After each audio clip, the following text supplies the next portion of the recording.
নমস্কাৰ বন্ধুসকল, মই অপূৰ্ব ফুকন আৰু আপোনালোকে চাই আছে AP stock trading YouTube channel. আপোনালোকৰ এইকেইদিন ভাল সঁহাৰি পাইছোঁ। সকলোৱে মোক মেছেজো কৰিছে, কিছুমানে ফোনো কৰিছে, জনাইছে, ভাল লাগিছে। মই আগলৈও এনেকুৱা ধৰণৰ ভাল ভাল ইনফৰ্মেটিভ ভিডিঅ' দি যাম। আপোনালোকে তাৰ কাৰণে মোৰ চেনেলটো ছাবস্ক্ৰাইব কৰি থ'ব। মই আজি এটা খুব বেলেগ ধৰণৰ এটা কণ্টেণ্টৰ ওপৰত আপোনালোকক ক'বৰ কাৰণে এই ভিডিঅ'টো প্ৰস্তুত কৰিছোঁ। আজিৰ মোৰ কণ্টেণ্টটো হ'ল এনেকুৱা ধৰণৰ যে trading as a career. Trading as a career হিচাপে আমি ল'ব পাৰোঁ নে নোৱাৰোঁ।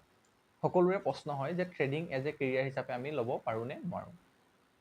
চাওক, প্ৰথম কথা হ'ল আজিকালি এতিয়া বৰ্তমান সময়ত আমাৰ অসমত এটা ট্ৰেণ্ড চলি আছে। ইউটিউবাৰে হওক বা ডাঙৰ ডাঙৰ ট্ৰেডাৰসকলৰ লৈ হওক বা ইউটিউবাৰসকলে লৈ হওক, এটা মানে আমাৰ মিছআণ্ডাৰষ্টেণ্ডিং বা মিছকনচেপশ্যন এটা আনি আছে যে ট্ৰেডিঙত একেদিনাই লাখ লাখ টকা প্ৰফিট কৰিব পাৰে বা লাখ লাখ টকা ঘটি কোটিপতি হ'ব পাৰে একেদিনাই বা একে মাহতে, বা মানে থাম্বনেইলটো এনেকৈ বনাব যেন একে 4 মাহত একে মাহতে 4 লাখ টকা ইনকাম, আজি একেদিনাই 20 লাখ 30 লাখ টকা ইনকাম। হয়, কৰিব পাৰে কোনোবাই ট্ৰেডিঙত 10 লাখ 20 লাখ টকা নালাগে, 1 কোটি টকাও এদিনত প্ৰফিট কৰিব পাৰে। কিন্তু তাৰ মানে সেই 1 কোটি টকাটো প্ৰফিট কৰিবৰ কাৰণে তেখেতৰ মাৰ্কেটখনত কিমান দিনৰ এক্সপিৰিয়েঞ্চ, তেখেতে মাৰ্কেটখন কিমান দিন বুজিছে, তেখেতে মাৰ্কেটখন কিমান দিন পঢ়িছে, সেইখিনি কথা কিন্তু আমি কেতিয়াও নাচাওঁ। আজিকালি সৰু সৰু ল'ৰা ছোৱালী হাই ছেকেণ্ডেৰী পাছ কৰা, মোকে সুধিছে হাই ছেকেণ্ডেৰী পাছ কৰা, জাষ্ট BA কমপ্লিট কৰিয়ে তেওঁলোকে অকল ট্ৰেডিঙত আহিব, ট্ৰেডিং কৰিব আৰু তেওঁলোকে মানে কেৰিয়াৰ বনাব। আৰু পাৰিব ট্ৰেডিঙত কেৰিয়াৰ বনাব, কিন্তু এনেকুৱাও নহয় যে আপুনি 3 দিনতে ক'ৰবাত এটা কোৰ্চ কৰিলে, 2 মাহ শিকালে তেওঁলোকে, সেই 2 মাহটো শিকিলে আৰু আপোনালোকে ট্ৰেডিং কৰিলে, তাৰপিছতে আপোনালোকে এজন ট্ৰেডাৰ হ'ব পাৰিলে। সেইটো কেতিয়াও সম্ভৱ নহয়। চাওক, UPSCয়ে হওক, এতিয়া মানে ডক্টৰ পঢ়িবৰ কাৰণে হওক বা ইঞ্জিনিয়াৰ পঢ়িবৰ কাৰণে হওক, কিমান কোৱালিফাইং এক্সাম দিব লাগে, বা লাখ লাখ 10 লাখ 15 লাখ মানুহে এক্সামৰ কাৰণে এপ্লাই কৰে, তাৰ কিমান পাৰ্চেণ্টে আমাৰ পাছ কৰে? অনলি 1%। আপোনালোকে গুগলত চাব পাৰে, UPSCটো মই চাইছিলোঁ, অনলি 1%হে UPSC ক্লিয়াৰ কৰিব পাৰে। কিন্তু ট্ৰেডিঙৰ ছাকচেছ ৰেট কিমান? 10%। কিন্তু আমি আহিয়ে 3 মাহ কোৰ্চ কৰি, 3 মহীয়া এটা কোৰ্চত জইন কৰি আমি ট্ৰেডিং কৰিব বা আমি ট্ৰেডিং শিকিব বা আমি ট্ৰেডাৰ হ'ব নোৱাৰোঁ। অকল খালি আহিব আৰু future and option, bank nifty call buy কৰিব লাগে, বেংক নিফ্টি পুট বাই কৰিব লাগে। সেইটো নহয়। আহক আপোনালোকে মাৰ্কেটখনলৈ। প্ৰথম অৱস্থাত আপোনালোকৰ যি পইচা আছে, পইচাবোৰ আপোনালোকে ইনভেষ্টমেণ্ট কৰক, ছুইং ট্ৰেড কৰক।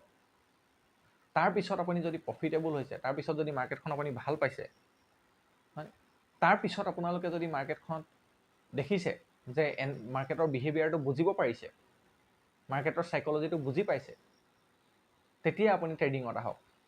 লাহে লাহে পঢ়ক, শিকক। 3 মাহত বা এমাহ কোৰ্চ কৰিয়ে ট্ৰেডিং শিকিব নোৱাৰে। মোলৈও কালি দুজনমান মানে সৰু সৰু ল'ৰাই ফোন কৰিছে, ফেচবুকতে ভিডিঅ' পায় যে দাদা, আপোনাৰ পৰা ট্ৰেডিংটো শিকিব বিচাৰোঁ, কিমান দিন লাগিব? মোৰ মানে হাঁহি উঠি যায় যে কিমান দিন লাগিব, ট্ৰেডিংটো কিমান দিন লাগিব বুলিব কথা আছে নেকি? ইমান সহজ নহয় ট্ৰেডিংটো। আপুনি ইয়াতে মোবাইলটো টিপি দিলে পইচা আহি গ'ল, বহি আছে, আপোনাৰ পইচা আহিছে। ইমানো সহজ নহয়। আপুনি দেখিব পাৰে, আজি মই 3,000 4,000 টকা এদিনত ঘটিছোঁ বা 2,000 টকা ঘটিছোঁ, কোনোবাই 10 লাখ টকা, কোনোবাই 20 লাখ টকা ঘটিছে। সেইটো চাই পেলাই আপুনি মই ক'লে নহ'ব যে ময়ো সেই একেদিনাখনিয়ে ঘটিম। তেওঁ মাৰ্কেটত তেওঁৰ কেপিটেল, তেখেতৰ কেপিটেল কিমান আছে, তেখেতৰ মাৰ্কেটত কিমান দিন হ'ল, তেখেতে আগতে কিমান দিনৰ এক্সপিৰিয়েঞ্চ কৰিছে, সেই বস্তুবোৰ আমি চাব লাগিব। আমি গ'লোঁ, কোনোবাই আমাক শিকাই দিলে, 3 মহীয়া এটা কোৰ্চ কৰিলোঁ আৰু ট্ৰেডিং কৰিলোঁ আমি, সেইটো কেতিয়াও হ'ব নোৱাৰে। আৰু ইউটিউবাৰবোৰে এনেকুৱাকৈ মানে ট্ৰেডিংটো দেখাই আছে যেন আমি আহিলোঁ, আমি গ'লোঁ আৰু সেই একাডেমিখনলৈ বা সেই ইনষ্টিটিউটলৈ গ'লোঁ, তাত আমি ট্ৰেডিংটো শিকিলোঁ, কৰিলোঁ আৰু আমি আহিলোঁ ট্ৰেডিঙত, মাহে এতিয়া আমি লাখ লাখ টকা ইনকাম কৰিব পাৰোঁ। সেইটো নহয়, সেইবোৰত আপোনালোকে ভুল নাযাব। সেইবোৰত যিসকলে ভুল যায় তেওঁলোকৰ কিন্তু ভৱিষ্যত মাৰ্কেটত নাই। খুব বেছি 3 মাহ, খুব বেছি 3 মাহ টিকিব, তাৰপিছত শেষ। তাৰপিছত ক'ব যে নাই, মাৰ্কেটখন যোৱা হয়, মাৰ্কেটখনত কোনেও পইচা বনাব নোৱাৰে। গতিকে আপোনালোকে সেইবোৰ ভুল নকৰিব। পইচা আনক মাৰ্কেটত, ভাল ভাল ষ্টকত ইনভেষ্টমেণ্ট কৰক, ছুইং ট্ৰেডিং কৰক, মাৰ্কেটৰ বিহেভিয়াৰটো বুজক, তাৰপিছত লাহে লাহে আপোনালোকে ইকুইটিত ইণ্ট্ৰাডে কৰক। মই যেতিয়া কওঁ ইকুইটিত ইণ্ট্ৰাডে কৰিবৰ কাৰণে মানুহে কয় সেই ইকুইটিত ইণ্ট্ৰাডে কৰি ভাল নালাগে।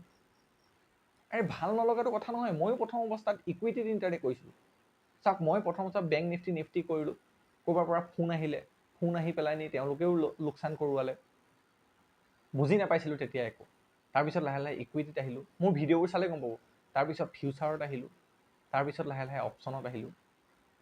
এতিয়াও অপশ্যনটো কৰিবলৈ ভয় লাগে। মই নিফটি বেংক নিফটি অপশ্যন সাধাৰণতে ইমান বেছি কৰিবলৈ ভয়ে লাগে, মানে এটালতে লৈ কৰোঁ এতিয়াও, এই 6 বছৰৰ পিছতো। গতিকে আপোনালোকে ট্ৰেডিং এজ এ কেৰিয়াৰ কৰিব পাৰিব। ট্ৰেডিং এজ এ কেৰিয়াৰ কৰিলে বহুত বেনিফিটো আছে। আপুনি ইণ্ডিপেণ্ডেণ্ট, টাইম আপোনাৰ নিজৰ, ক'লেও যাব নালাগে, ঘৰৰ পৰাই ধুনীয়াকৈ কৰিব পাৰিব। কিন্তু তাৰ কাৰণে প্ৰপাৰ নলেজ লাগিব, শিকিব লাগিব। আপুনি 3 মহীয়া কোৰ্চ কৰিলে নহ'ব, 3 দিন কোৰ্চ কৰিলে নহ'ব। 3 মাহ 3 দিন শিকি তাৰপিছত মাৰ্কেটখনত নিজে বহিব লাগিব। এতিয়া মোৰ ওচৰতে 2-4জনে শিকিছিলে বা 2-4জনে ক্লাছ কৰিছিলে। এতিয়াও আমি তেওঁলোকৰ লগত কিছুমান কথা ডিছকাশ্যন কৰোঁ কেতিয়াবা, যে এইটো কি হ'ব, এইটো ল'ব পাৰি নি। এতিয়াও আমাৰ গ্ৰুপ আছে, আমি গ্ৰুপত আপলোড কৰোঁ বস্তুবোৰ, যে এইটো কেনেকৈ হ'ব, কি হ'ব। আপোনালোকে এই 3 মহীয়া কোৰ্চ বা 3 মাহ শিকি ট্ৰেডিঙত কেৰিয়াৰ বনাম বুলি কেতিয়াও নাভাবিব।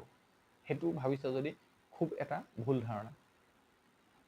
আহক মাৰ্কেটত ছুইং ট্ৰেড কৰক, ইনভেষ্টমেণ্ট কৰক আৰু ৱেলথ জেনেৰেট কৰক। আজিলৈ ইমানেই। ধন্যবাদ। জয় আই অসম।